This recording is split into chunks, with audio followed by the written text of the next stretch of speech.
Hi guys, it's a new tool day and I wanted to talk to you about my new chainsaw sharpener. No, it's not this one. It's this one.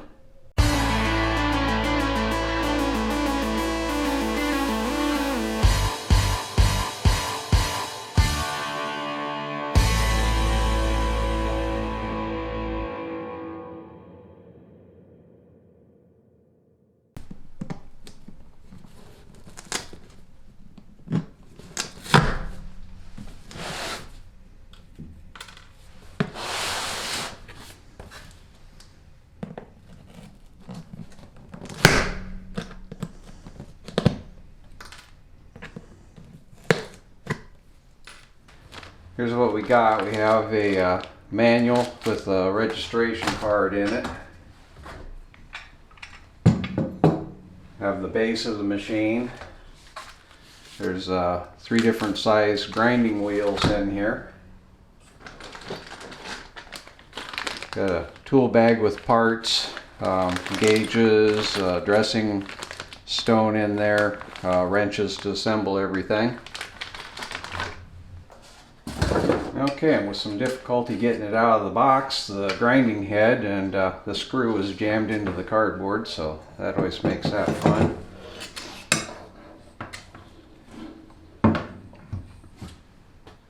And then something to point out about it, we have this certification card in here, and you can see that it says Tecomec on here. That's the company that makes these grinders, and that's kind of important if you're in the market for one of these things. And we'll talk about that a little later. And there's also a return spring in there. There are all the parts that were in the box, and then I have one little addition to it. I got this vise, and this is a Tecomec replacement part. For some reason Oregon decided to go to this different style of vise on their grinder. I've watched some videos on it and I wasn't very impressed with how it locked the chain in place. I saw people grinding chains that were jumping out of the vise. It didn't make sense to me. This one has some features to it that make it look like a little bit more powerful vise, and we'll talk about that a little bit as we install it. I went ahead and removed the stock vise from the base of the grinder, and you can see there's a detent ball right here that's held with a spring. Grease is kind of holding it in place. The other one fell out and is laying over here. They go into these detent impressions here in this base part. I got this replacement vise knowing that the stem could possibly be a different length on this part of it right here. But that's remedied by putting a 2/10 of an inch thick flat washer in there to take up that extra length. So we'll go ahead and measure that and see what that actual length difference is. Okay, the stock vise is about 2.2 inches.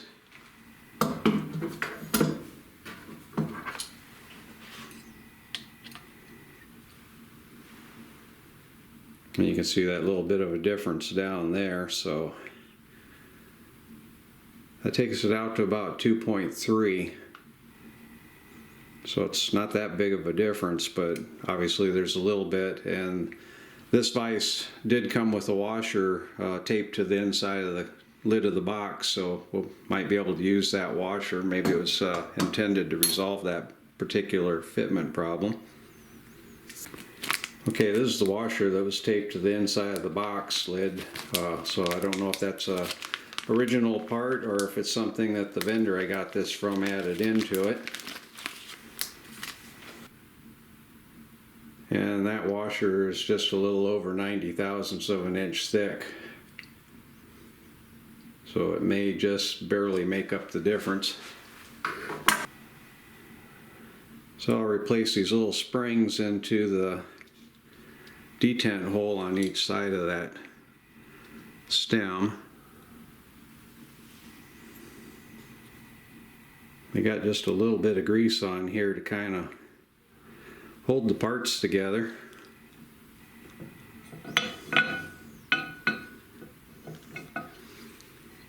And this part can just be inverted over it so the detent balls don't take off and go somewhere.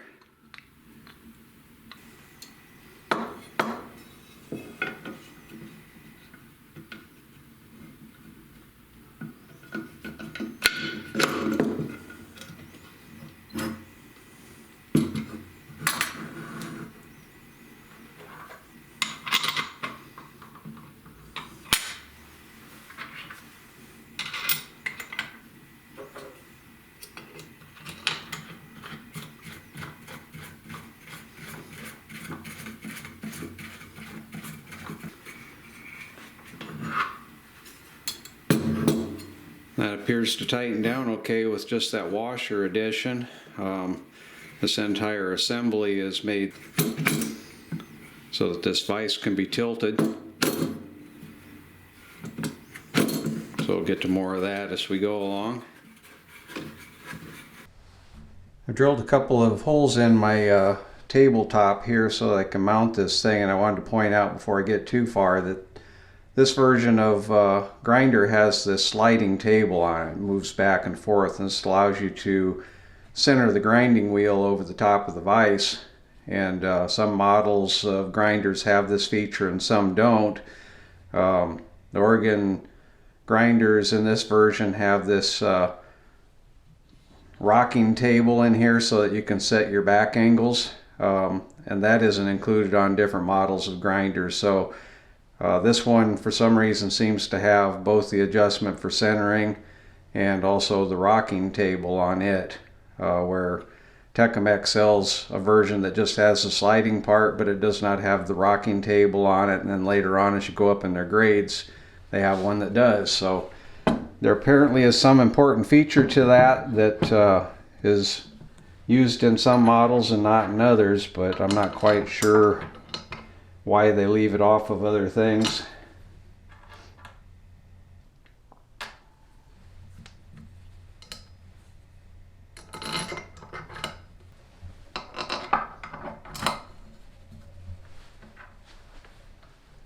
Since I'm going into a wood table, I'm using these T-nuts, so they have teeth on that bite into the bottom of the wood, and a threaded part on the inside for the cap screw. Nice thing about the T-nuts is that you can remove these screws and the nuts just stay in place, so if you want to take this thing on and off the table, it'd be easy to do. Okay, just for a moment here, I'm going to go over these two different vices. This vise here is the replacement that I put on the machine, and it has a handle on it that when you open it up, it's got both left and right hand threads and a screw in here that equally opens both of these up at the same time. So when you're squeezing it up, it brings the vise back to center on here. I guess it would help to tighten that up so it doesn't move around. But anyway, it puts even pressure on this and clamps your drive links into the vise. This other one starts out as a considerable width in it, and then it has a cam that pushes on it with a floating plate here, which causes these two cap screws in the back to pull against it. So basically you have a cam in the bottom pulling one way and you have a cam in the top pushing the other way. So it centers, but it takes a lot of pressure to get it to clamp down, and once you accomplish that, you'll see you got a gap on both sides of it. So it's really only gripping something in a very small amount right here in the middle, which I consider kind of an inferior vise. That was my reason for going to this different vise, because I just feel like it's going to more evenly clamp across this whole area and give me a better connection between the chain and the vise. Okay, I was opening up the parts here and made me wonder why there was a return spring here, and when I look at the head of the grinding unit, I see it already has that spring in there, so apparently they include a replacement in case the original one were to break.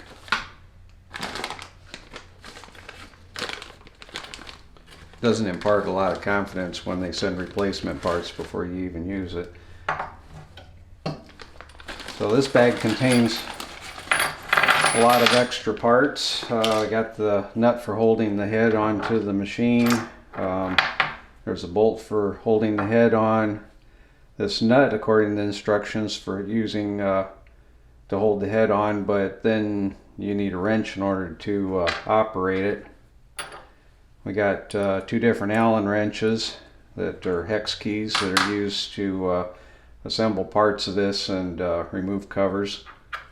And we have a washer, dressing block, and then there's a radius gauge with a lot of information on it. Here, use these for setting the radius on your stone. They have sharp edge. You have to round it off using the dressing stick.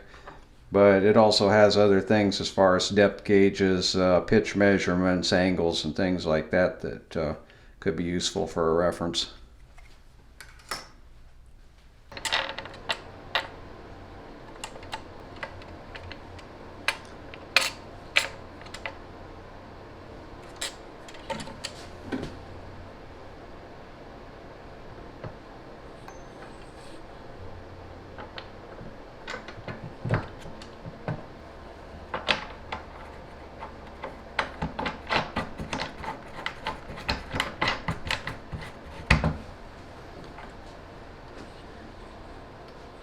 In the instructions they say while putting this bolt in that you have to depress the head.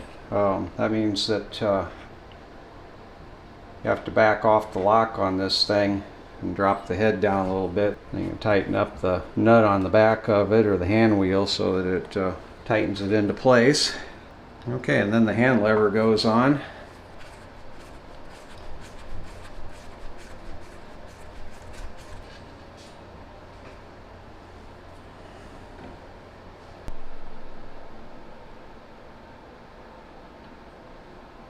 Okay, with supplied key, can loosen up this screw here, which removes this cover.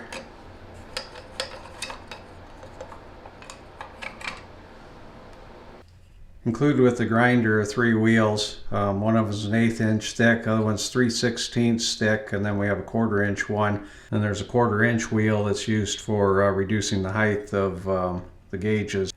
These wheels are pretty delicate, so when you are working with them, you want to check them and make sure that they're good. They recommend tapping them with something. You can hear this metallic ring to that, indicating that that's a good wheel. If it had been cracked, it would have made a more hollow sound.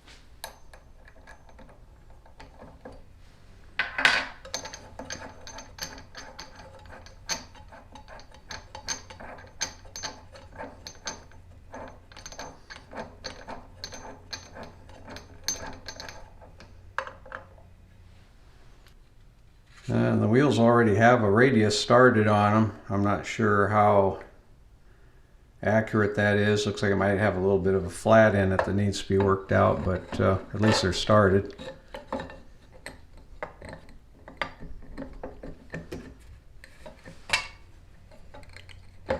And of course, right out of the block, this piece of paper on this side's off center, so of course it's shadowing the hole, and I can't get it on the arbor, so I'm going to have to carefully get this paper loose and move it over a little bit so I can install it.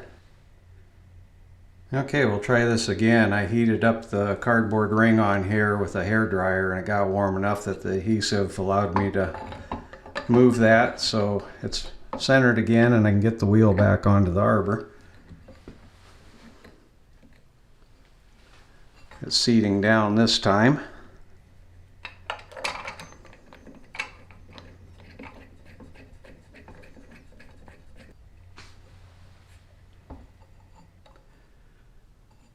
Want to be sure that's seated on there real well before you go to tighten anything down, and then obviously you can't tighten this very hard. You only want to use moderate pressure on it to keep from smashing the wheel.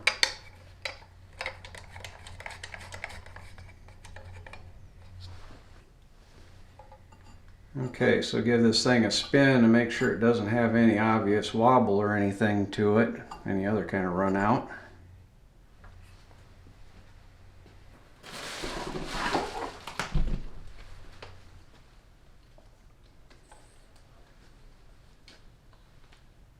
Okay, with everything clear, turn it on and see if it runs properly.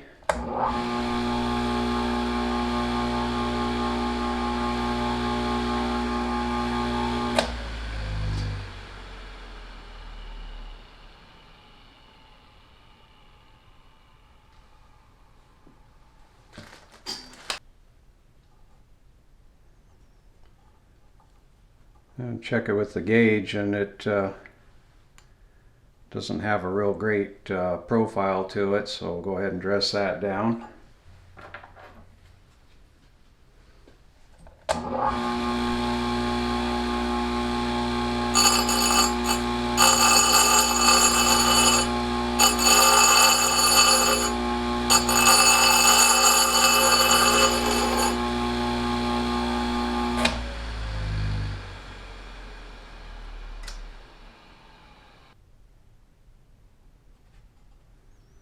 Okay, it looks pretty close in there. The tilt angle of the grinding head is accomplished with this hand wheel on the back. They also include a nut that can be used in its place.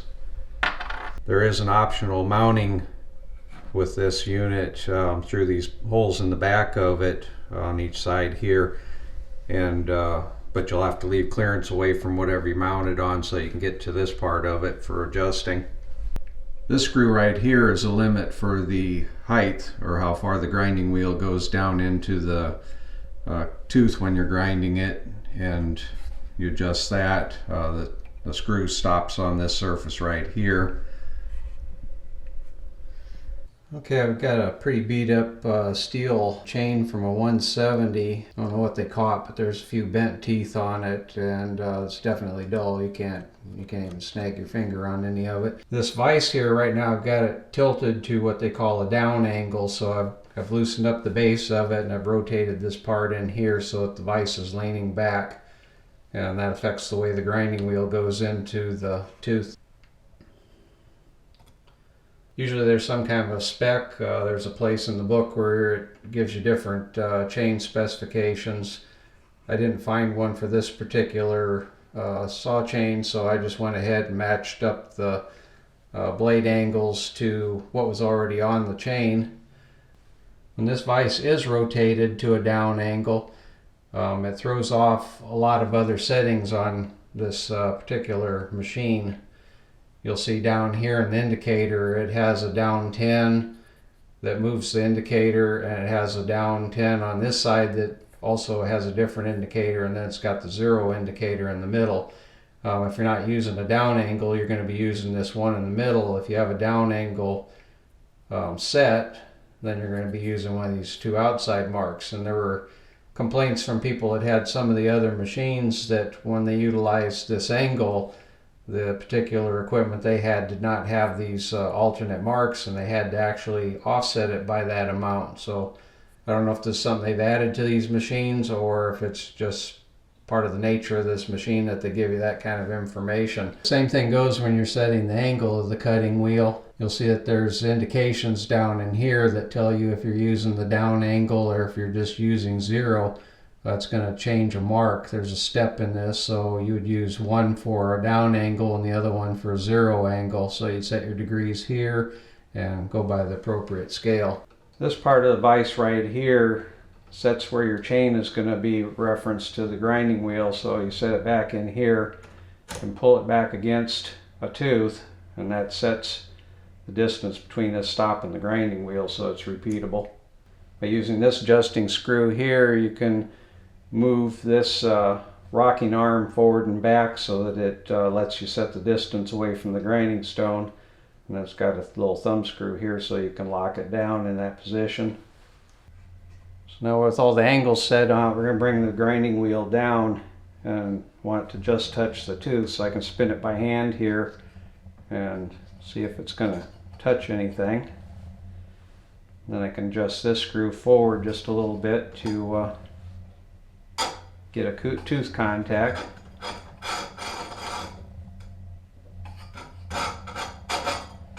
And here it's just lightly contacting it, and of course the wheel's not 100% concentric. It wobbles just a little bit because you can hear it kind of go tight and loose. So I'll adjust that a little bit more. Got the machine turned on, and we'll grind this first tooth just a little bit.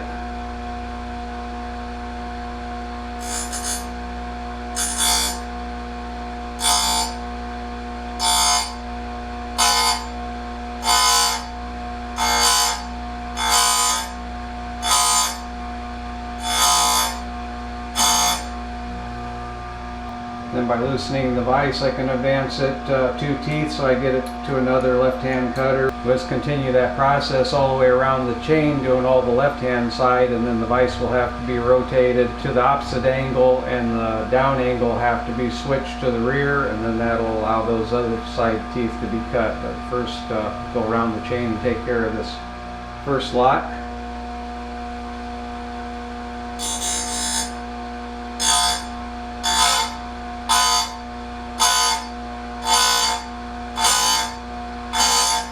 This handle has a push button in it that pulls the handle forward when you push in on it. And then you can rotate the handle to any position that might be comfortable for you. And then it allows you to open and close the vise from that point that you set.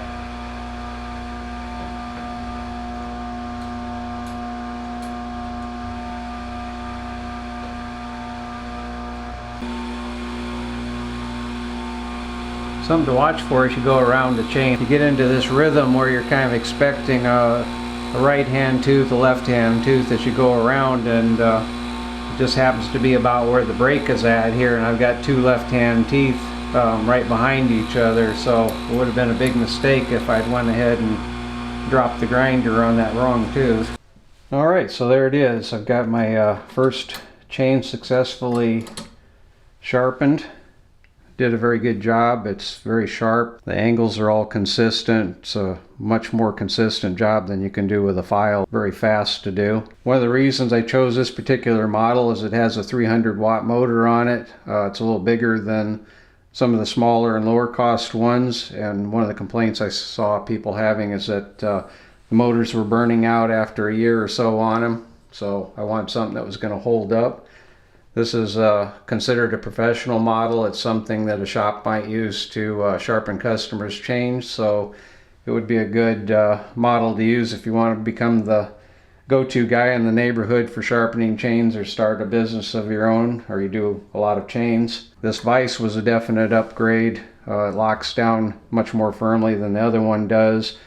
And the features of this particular machine, having the sliding table, allows you to compensate for wear on the wheel. I also plan on replacing this wheel with a CBN. The CBN wheels, they don't change in diameter as quickly as a wheel like this might, so you don't lose your settings as it goes down in size. Also, it just creates that much more of a consistency from one grind to the next. So that'll definitely be a way to go, and for what 2 of these wheels cost here, you can buy one of those CBN wheels that can possibly grind as many as 1,000 chains, so it would definitely be worth the upgrade there. Having the down angle and the compensation marks helps quite a bit, so you don't have to try to figure out how to adjust for that you would if you were getting some of the other models that are out there. Largely Tecomec makes these things. It's an Italian company, and for some reason the features on them vary so much, going from back and forth between the Oregon and the Tecomec until you get into their upper models where they start including the better vise, or they go to a hydraulic vise on them. They all tend to have the same motor on them, so you're not really changing anything there. It is mostly all metal construction. It does have a lot of plastic in the knobs that I don't really care for too much, but it'd be pretty easy to buy some metal screws, thumb screws, and replace those, which I probably will go ahead and do. So that's about it for this episode. We'll get back to this machine in the future and talk a little bit more about chainsaw chains. And if you want to see that, be sure to subscribe. Thank you for watching. Thank you for subscribing. And as always, lots more to come.